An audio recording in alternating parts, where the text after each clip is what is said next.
Hello everyone, my name is Prashant Pokhrel and today I will be presenting on this the topic K-pop in early 2000, the global spark. This era played a crucial role in shaping the K-pop how we see today.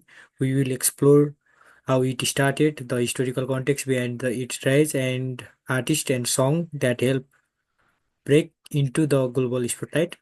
Let's dive into the journey of K-pop from local to global fame. Starting with the history, after the 1997 Asian financial crisis, South Korea began to rebuild its economy.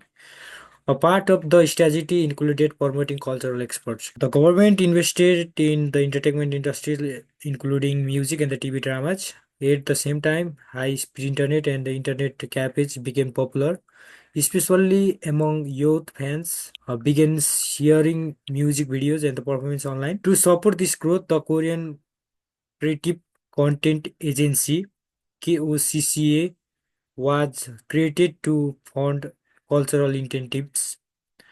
These efforts laid the foundation for the Hallyu Wave or Korean Wave, which would soon make the famous across Asia and the world. Moving towards the rise of K-pop in early 2000. During the early 2000, entertainment companies like SM, JYP, and the YG began launching idol groups with advanced training and the visual appeal. These groups weren't just a singer; they were all-round performers trained in dance, language, and image. This group weren't just singers; they were all-round performers trained in dance, language, and image. They broke into markets like Japan and the Southeast Asia, performing in local languages and promoting their music overseas. Fans connected through online platform, early YouTube uploads, and the forms like Sampai and the Dome cafes. These digital communities helped spread K-pop even before the social media era. Let's talk about key characteristic of 2000s K-pop. K-pop in early 2000 had a unique identity and it combined genres like pop, R&B, and techno and hip hop. Idol training system was strict. Artists trained for years before debuting. Music video were cinematic and the performance heavy. Fashion was bold and the choreography became a central part of group identity. Albums were often released in both Korean and Japanese slang, signaling the industry's growing international ambition. The result was a polished product that appealed visually and musically. Now let's talk about the pioneers of early K-pop. BOA debuted at just 13 and became a major star in Japan. She broke language and cultural barriers and became a household name across Asia through both his music and acting career.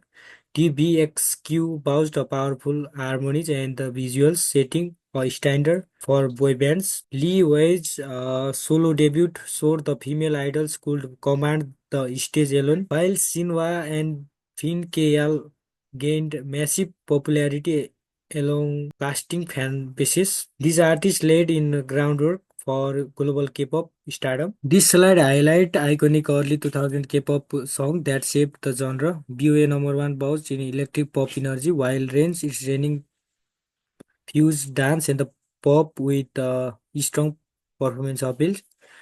TBXQ Hawk captured hearts with emotional vocals, and Lee Haori's 10-minute became a bold, iconic statement. Lastly, Epic High Fly marked the rise of K hip hop. You can click the links to watch each video and feel the evolution of K-pop sound. Let's talk about the global impact and the Hallyu wave. K-pop started spreading beyond Korea fast. Artists performed in other Asian countries and their music reached the fans through dramas and the soundtracks. International fan club formed and the fans helped to translate songs and interviews online. K-pop influenced not only music but also Korean fashion, language learning, and beauty trends. This movement became known as a Hallyu Wave, a global cultural wave powered by Korean entertainment. It made South Korea soft power superpower in pop culture.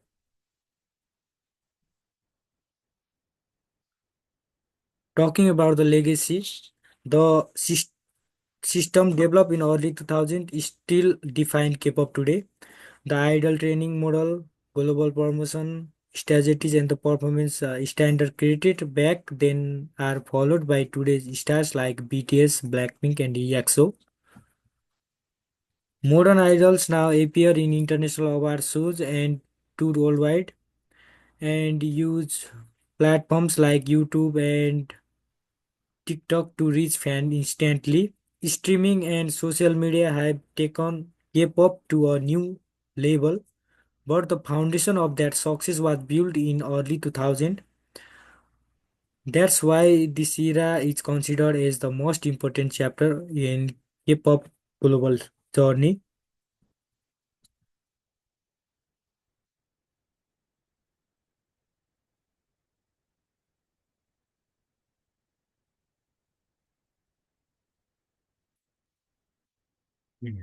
To sum it all up, the early 2000s were a turning point for K-pop. Korea economic reforms and the rise of internet gave the industry the push it needed to grow.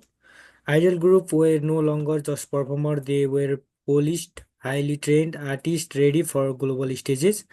Artists like BOA, Rain, TBXQ, and Lee Y lead the way, shaping the genre and setting new standards. The music itself stood out by blending different genres with powerful visuals and choreography.